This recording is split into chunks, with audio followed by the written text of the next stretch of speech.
Bonjour à tous, je m'appelle Margot Couéry et je suis ingénieure d'application pour la société Gamida. Et aujourd'hui, je vais vous présenter le moniteur hémodynamique TrueView de chez Deltex.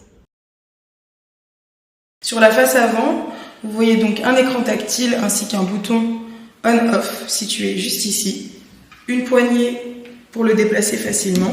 Et sur la face arrière, vous avez un panier de rangement, une prise d'alimentation, à savoir qu'il fonctionne également sur batterie avec une autonomie entre 1h30 et 2h, et un câble d'uplink qui vous permettra de relier votre sonde.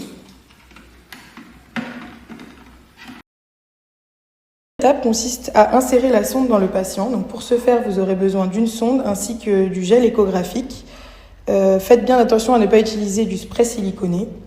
Il existe 3 types de sondes, donc 2 sondes adultes, une durant 72 heures et l'autre 240 heures, ainsi qu'une sonde pédiatrique. Ces sondes sont munies de différents repères, donc 3, qui vont vous permettre de vous repérer en termes de distance, de profondeur vis-à-vis de votre patient. Donc vous avez 2 possibilités, soit d'insérer la sonde par voie orale, soit d'insérer la sonde par voie nasale. Si vous décidez d'insérer par voie orale, vous pouvez vous positionner entre les repères 1 et 2, et si vous choisissez la voie nasale, entre les repères 2 et 3, à savoir que ces repères peuvent varier en fonction de la morphologie de votre patient. Il est important de positionner la sonde avant la procédure afin que celle-ci se mette à température du patient et que la sonde se plaque correctement à l'œsophage. Donc une fois la sonde insérée, vous allez devoir la connecter au moniteur. Donc vous commencez par allumer le moniteur à l'aide du bouton on. Puis vous connectez votre sonde au doplink. Pour connecter la sonde au doplink, vous ne pouvez pas vous tromper. Il y a un détrompeur à l'intérieur et les 2 logos doivent coïncider sur la même face, comme ceci.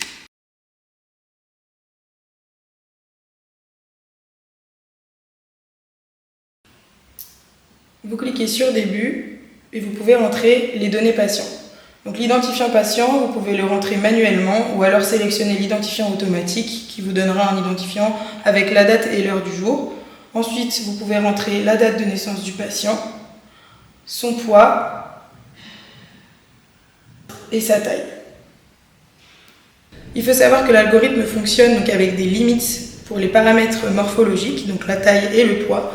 Et par exemple, si vous traitez un patient obèse de 155 kg, vous allez passer en mode linéaire, comme vous pouvez le voir juste ici. C'est-à-dire que l'algorithme fonctionnera dans un mode différent qui ne vous donnera que les paramètres mesurés et non pas les paramètres calculés.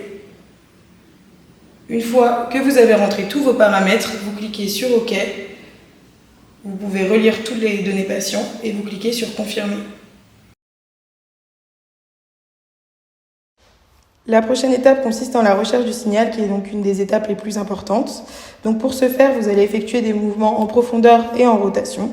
Il faut savoir que vous allez trouver différents signaux le long de l'œsophage qui vont tous vous aiguiller dans la recherche du bon signal. À savoir que le signal idéal est de forme triangulaire sans flux entre les pics avec un son caractéristique. Donc une fois le signal obtenu, vous arrivez sur cet écran qui affiche différents paramètres. Tout d'abord, vous avez donc le signal du Doppler qui défile battement par battement. Vous avez à droite une colonne qui représente donc différents paramètres. Vous avez la possibilité d'en afficher 6 en même temps. Si vous appuyez sur les 3 petits points et sur sélectionner un paramètre, vous avez la liste de tous les paramètres disponibles. Vous avez également la possibilité de les déplacer vers le bas ou vers le haut afin de faire votre menu personnalisé.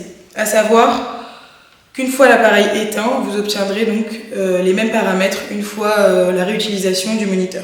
À savoir que pour les paramètres dynamiques comme le delta VES, vous aurez besoin de renseigner donc la fréquence respiratoire. Pour ce faire, vous pouvez cliquer sur le bouton Calcul, renseigner celle-ci.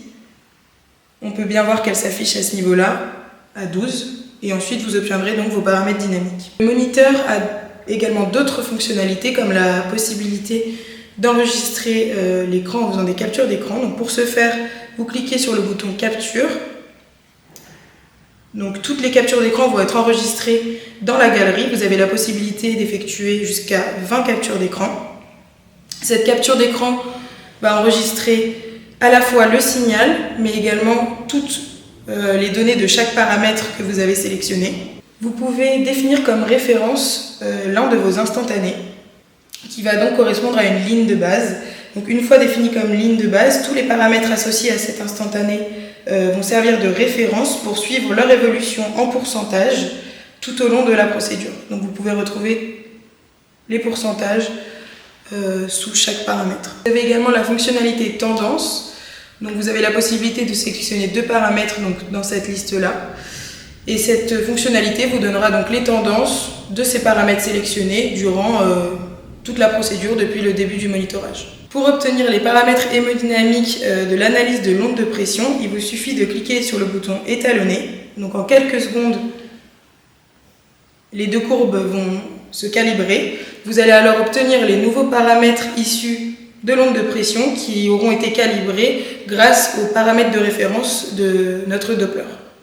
Une fois la procédure terminée, vous pouvez quitter l'écran en cliquant sur ce bouton. Ensuite, pour éteindre l'appareil, il suffit d'appuyer assez longtemps sur le bouton.